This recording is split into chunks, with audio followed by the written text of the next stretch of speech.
আর পারছি না মাগো, আর পারছি না।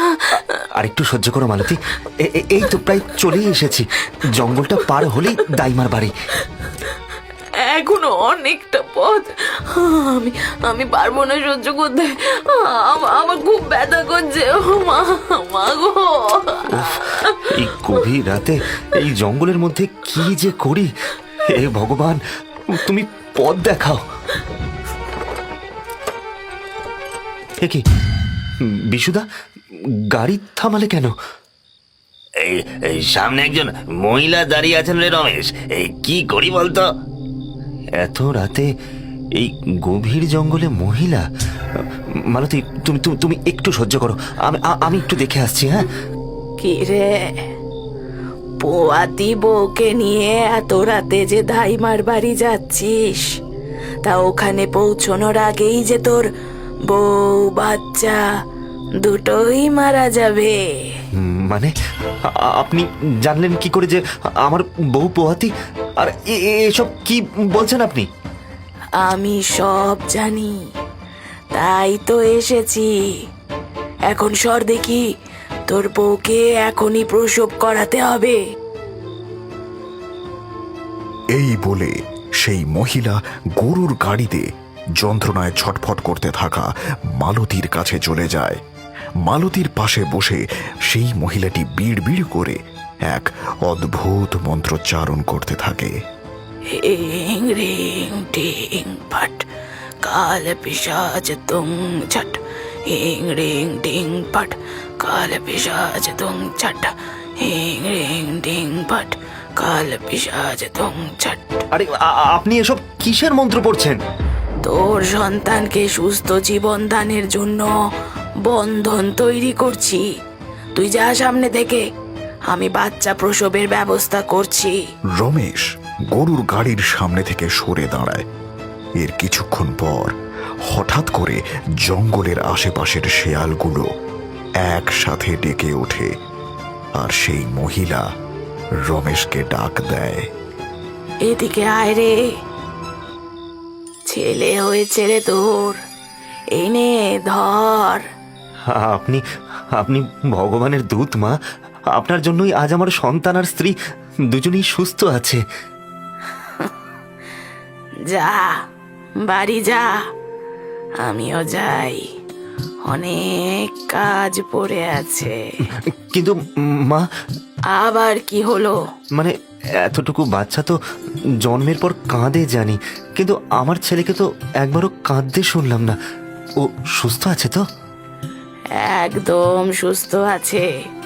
কিছু কিছু বাচ্চারা হয় অমন, চিন্তা করিস না, যা বাড়ি যা।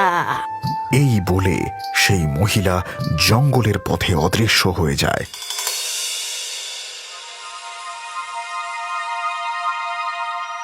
আরে কি ব্যাপারে রমেশ, এইভাবে বসে আছিস কেন? তুমি তো সবটাই জানো বিশুদা, আজ 3 বছর হতে চলল, অথচ সন্তান সুখ আমার কপালে জুটল না। প্রতিবার একই ঘটনা, না জানি কোন অপশক্তির ছায়া পড়েছে। এ বৌমা তো মনে হয় আবার গর্ভবতী হয়েছে, তাই না রে? এই কত মাস চলছে? 9 মাস। এবারও জানি না ভগবান আমাদের ভাগ্যে ঠিক কি লিখে রেখেছে। আমার মনে হয় তুই ঠিকই ভাবছিস, এটা কোনো সাধারণ ঘটনা নয়। কিন্তু কি করা যায় বিশুদা, কার নজর পড়লো বলো তো আমার সংসারে? শোন, আমাদের গ্রামের মহাশ্মশানে এই রুদ্র ভৈরব নামের এক তান্ত্রিক কিছুদিন হলো আস্তানা গেড়েছেন। লোকটার নাকি অলৌকিক ক্ষমতাও রয়েছে। ওনাকে যদি পুরো ঘটনাটা খুলে বলা যায়, তাহলে আমার মনে হয় উনি তোদের সাহায্য করতে পারবেন। তাহলে চলো বিশুদা, আর সময় নষ্ট না করে আজ রাতেই মহাশ্মশানে যাই, ওই তান্ত্রিকের কাছে। চলো আমরা যাই। ঠিক আছে, আমি বাবাকে সব বলে রাখবো। তুই সময় মতো শ্মশানে চলে আসিস। হ্যাঁ,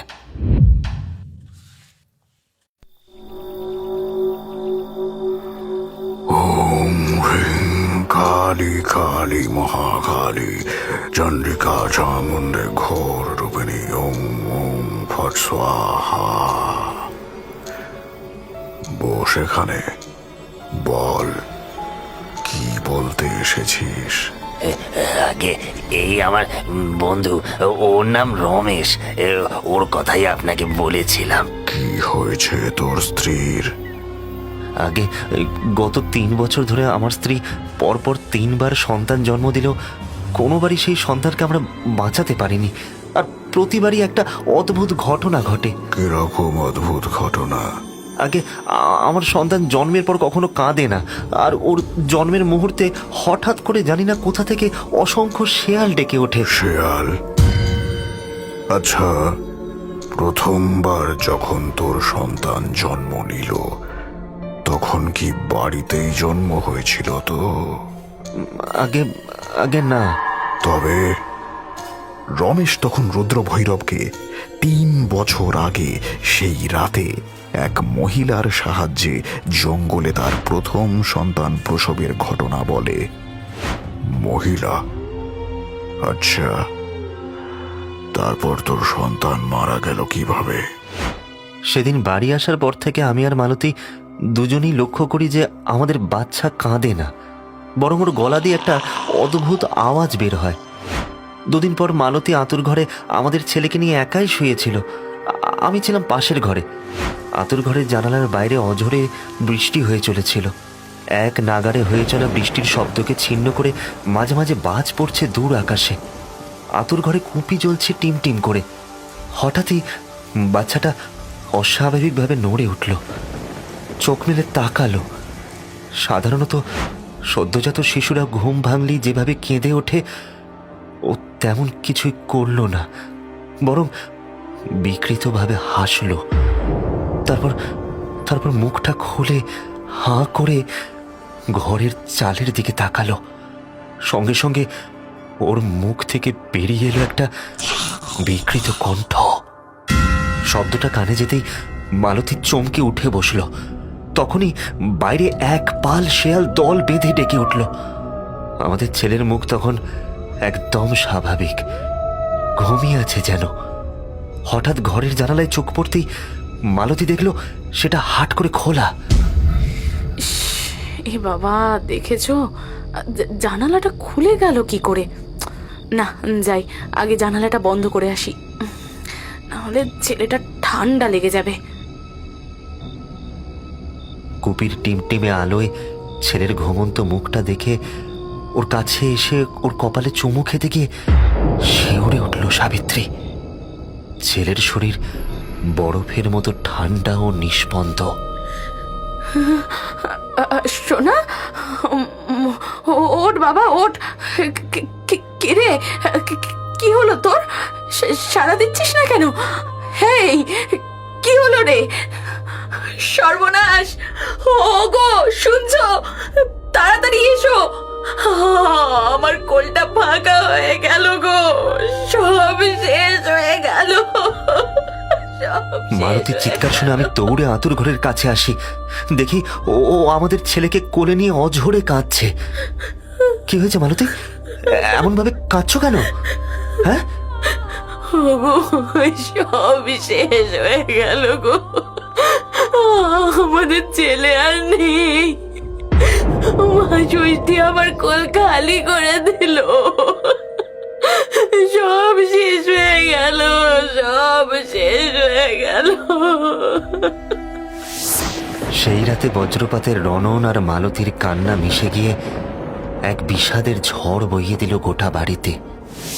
এরপর আরো 2বার মালতী মা হয়, কিন্তু প্রতিবারই আতুর ঘরেই এক অদ্ভুত ব্যাখ্যাতীত মৃত্যুর ছায়া নেমে আসে। বাচ্চাগুলো জন্ম নেয় আর কিছুদিনের মধ্যেই নিথর হয়ে যায়। এবার সে আবার গর্ভবতী। আবার যদি একই জিনিস হয় তবে আমরা যে পাগল হয়ে যাব বাবা। আপনি আমাদের সন্তানকে বাঁচান বাবা। আমি খানিকটা অনুমান করতে পারলেও পুরো ঘটনাটা বোঝার জন্য আমাকে একবার তোর বাড়ি যেতে হবে। চল এক্ষুনি। রমেশ ও বিশুকে সাথে করে তান্ত্রিক রুদ্র ভৈরব রমেশের বাড়িতে পা রাখতেই বাড়ির ভিতরে কেমন একটা বুটকা গন্ধ পেলেন। এদিকে তান্ত্রিক প্রবেশ করা মাত্রই মালতীর গর্ভের ভিতর বাচ্চাটা হঠাৎ অস্বাভাবিকভাবে নড়ে উঠল। সে আঁতকে উঠে দুহাত পেটের উপর চেপে ধরল। এরপর সে ধীর পায়ে রুদ্র ভৈরবের সামনে এসে দাঁড়াতেই তিনি বললেন, বস মা, আমার সামনে এসে বস। একটা মাটির সরা নিয়ে আয় তো, ওতে একটু জল ভরে আনিস। আমি আমি এখনই আনছি বাবা। রমেশ তাড়াতাড়ি একটা জল ভরা সরা এনে মাটিতে নামিয়ে রাখল। তান্ত্রিক মালতীর দিকে তাকিয়ে বললেন, আমি যা মন্ত্র বলছি তা 3 বার বলবি। তারপর এই সরার জলে 3 বার ফুঁ দিবি। আজ্ঞে বাবা ঠাকুর। ওম হ্রিং বীজং শত্রুহন্ত্রী গর্ভরক্ষা সর্বশক্তিধারিণী কুরু কুরু স্বাহা। রিং বীজং শত্রুহন্ত্রী গর্ভরক্ষা সর্বশক্তিধারিণী কুরু কুরু স্বাহা। ওং রিং বীজং শত্রুহন্ত্রী গর্ভরক্ষা সর্বশক্তিধারিণী কুরু কুরু স্বাহা। ওং রিং বীজং শত্রুহন্ত্রী গর্ভরক্ষা সর্বশক্তিধারিণী কুরু কুরু স্বাহা। এরপর তান্ত্রিক সরা নিজের সামনে টেনে নিলেন এবং চোখ বুঝলেন। তখনই যেন এক অন্য জগৎ খুলে গেল তার সামনে। তার কানে ভেসে এলো বিচ্ছিন্ন কিছু শব্দ, কোনো তরুণ তরুণীর গোপন প্রেমালাপের ফিসফিসানি শব্দ, আর তারপরই মেয়েলি কান্নার স্বর। দূরে কোথাও শেয়ালের ডাক শোনা গেল। তারপরই শোনা গেল সদ্যজাত শিশুর কান্না এবং সব শেষে এক তীব্র বজ্রপাতের শব্দে আঁতকে উঠে চোখ খুললেন। বাবা, কিছু বুঝলেন? প্রতিশোধ, কেউ তোদের থেকে প্রতিশোধ নিচ্ছে। প্রতিশোধ? কি বলছেন বাবা? কিন্তু আমাদের থেকে কেউ কেন প্রতিশোধ নেবে? জীবদ্দশায় তো আমরা কারোর কোনো ক্ষতি করিনি। বাছা, আমাদের কোন ব্যবহারে কার কতটা ক্ষতি হচ্ছে সেটা কি আমরা সব সময় বুঝতে পারি? তোদের বাড়িতে কেউ কারোর গভীর ক্ষতি করেছে, কারোর মনে তোরা কেউ প্রচণ্ড আঘাত দিয়েছিস। এই আঘাতের ধাক্কা সহ্য করতে না পেরে সে উঠে পড়ে লেগেছে তোদের সর্বনাশ করতে। কে আমাদের ক্ষতি করছে বাবা? 3 বছর আগে যে মহিলা তোর সন্তান প্রসব করিয়েছিল, খুব সম্ভবত সেই। তোরা কি তাকে চিনতিস? ওই মহিলা? না, তাকে তো আগে কখনো দেখিনি। আর তিনি কেনই বা ক্ষতি করতে যাবেন আমাদের? বরং তিনি তো আমাদের বাচ্চা যাতে সুস্থ থাকে সেই জন্য মন্ত্র পড়ে বন্ধন করে দিয়েছিলেন। মন্ত্র পড়ে বন্ধন? কই, এ কথা তো আগে বলিসনি। না, মানে? সর্বনাশ! ওরে মূর্খ, তোর গর্ভে পিশাচ চালনা করেছে রে ও। কোনো সাধারণ পিশাচ নয়, একেবারে কাল পিশাচ। কাল পিশাচ? সেটা কি বাবা? কাল পিশাচ তন্ত্র চর্চার এক নিষিদ্ধ গর্ভবন্ধন ক্রিয়া। এই নিষিদ্ধ সাধনা কেবল চণ্ডরিণী নামে এক বিশেষ তান্ত্রিক গোষ্ঠী সম্পন্ন করতে পারে। এ অতি নিম্নমানের সাধনা। তারাই পিশাচকে নির্দেশ দিয়ে মাতৃগর্ভে স্থাপন করে। এই পিশাচ হল প্রাচীন অশান্ত আত্মা, যে জীবদ্দশায় কোনো দিন সুস্থ সন্তান প্রসব করতে পারেনি, কিংবা যার প্রতিটি সন্তান জন্মের অল্প দিনের মধ্যেই মারা গেছে। মাতৃত্বের সেই অপূর্ণ আকাঙ্ক্ষা আর বেদনা তাকে পরিণত করেছে এক বীভৎস পিশাচে। একে যদি কোনো গর্ভবতী নারীর গর্ভে স্থাপন করা হয়, তবে সে যতবার মা হবে প্রতিবারই তার সন্তান জন্মের পর আঁতুড় কাটার আগেই মারা যাবে। এবার আমরা কি করব বাবা? আমার সন্তানকে বাঁচানোর কি কোনো উপায় নেই? চিন্তা করিস না মা, তুই ঠিকই মা হবি। আমি এসে পড়েছি যখন, তখন তোর মাথা থেকে এই অভিশাপ আমি কাটাবই। বাচ্চার জন্মের ঠিক 3 দিনের মাথায় কাল পিশাচ ভেদন নামে এক উল্টো ক্রিয়া করতে হবে। কিন্তু এই ক্রিয়া কি একটু আগে করা যায় না বাবা? বুঝতেই তো পারছেন আমাদের মনের অবস্থা। সব কিছুরই একটা নিয়ম আছে। এই ক্রিয়া বাচ্চা জন্মানোর আগে করা যায় না। এই ক্রিয়ার মূল উপকরণ বাচ্চা না জন্মালে পাওয়া যাবে না। উপকরণটা কি বাবা? তান্ত্রিক ঠোঁটের কোণে এক রহস্যময় হাসি টানলেন, একটিও শব্দ উচ্চারণ করলেন না। বেশ কয়েকদিন কেটে গেল। একদিন ভোরবেলায় মহাশ্মশানের এক কোণে তান্ত্রিক রুদ্র ভৈরবের কুটিরের সামনে আগমন হলো রমেশের। বাবা ঠাকুর, ও বাবা ঠাকুর, শুনছেন? আমি রমেশ। বাবা ঠাকুর, ও বাবা ঠাকুর। কি হয়েছে কি? গতকাল রাতে আমার ছেলে হয়েছে বাবা। আপনি বলেছিলেন খবর দিতে, তাই আমি এলাম। আচ্ছা তুই যা, আগামীকাল আমি তোর বাড়ি যাব, ঠিক রাত 12টার পর। তুই শুধু একটা কাজ করবি, কাল রাত 12টার পরে একটা বড় পাত্রে উঠোনে উনুন করে তাতে জল ফোটানো শুরু করবি। আমি প্রয়োজনীয় সব উপকরণ নিয়ে ঠিক সময় মতন চলে যাব। আর শোন, আমি যে ওই রাতে আসব এ কথা কারোর সাথে আলোচনা করবি না। বিশেষত যেই ঘরে তোর বউ আর বাচ্চা থাকবে সেই ঘরে এই বিষয় নিয়ে কোনো আলোচনা করবি না। এখন যা, এই সময় বেশিক্ষণ বাইরে থাকা ঠিক নয়, যা। এসেছেন বাবা ঠাকুর? আমি তো ভেবেছিলাম আসতেই পারবেন না। একবার যখন বলেছি আসবো তখন তো আসতে আমি বাধ্য। আমার ছেলেটাকে বাঁচান বাবা ঠাকুর। যা, গিয়ে বউ বাচ্চাকে নিয়ে আয়, আমি এখানেই অপেক্ষা করছি। মালতী, মালতী। মালতী তখন ছেলেকে কোলে নিয়ে বসেছিল। স্বামীর ডাক শুনে ছেলেকে কোলে নিয়ে বেরোতে যাবে, হঠাৎ দমকা হাওয়ায় ঘরের কুপিটা নিভে গেল। হঠাৎ খুব কাছেই যেন একটা শেয়াল ডেকে উঠল।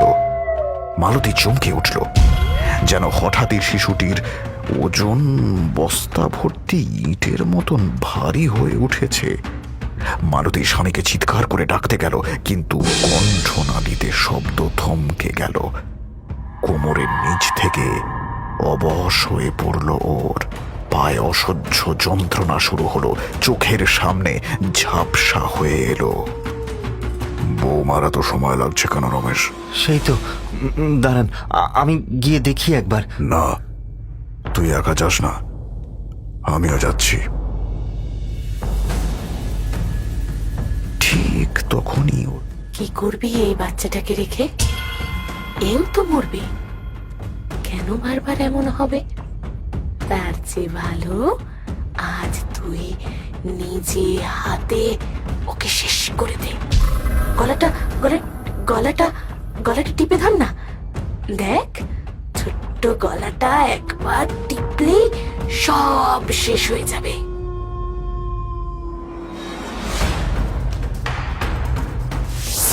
মালতী, তুমি কি করতে যাচ্ছিলে মালতী? হ্যাঁ, তুমি মা না রাক্ষসী? তুমি ওকে কিছু বলে কোনো লাভ নেই। পিশাচ ওকে নিয়ন্ত্রণ করছে। নিয়ম মেনে এই ক্রিয়া সম্পন্ন না করলে এই পিশাচের হাত থেকে নিস্তার নেই। দে, বাচ্চাটাকে আমার হাতে দে। শুরু করলেন কাল পিশাচ ভেদন ক্রিয়া। গোটা বাড়িতে ধ্বনিত হলো তান্ত্রিকের কণ্ঠস্বর। কাল পিশাচ দহনায় ফট, ওম কাল পিশাচ কাক পিশাচ দহনায় ফট।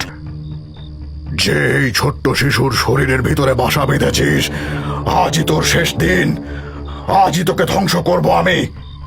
এরপর তান্ত্রিক বাচ্চাটিকে ফুটন্ত জলের পাত্রের কাছে এসে দাঁড়ালেন। তারপর ফেলে দিলেন সেই ফুটন্ত জলের মধ্যে।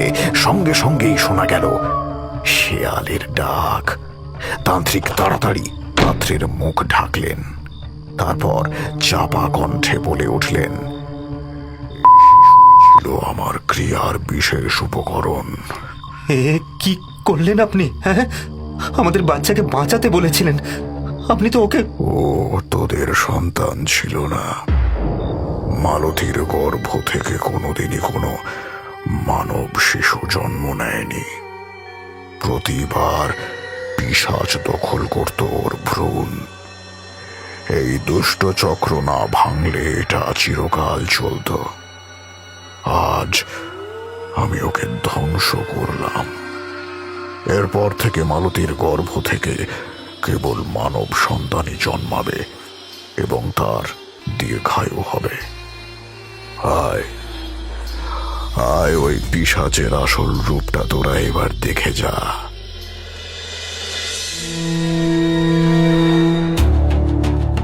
এই বলে তান্ত্রিক পাত্রের উপর থেকে ঢাকনা সরিয়ে পাত্রটা জল সমেত উল্টে দিতেই পাত্রের ভিতর থেকে বেরিয়ে এলো একটা মৃত শেয়াল। এটাই পিশাচ।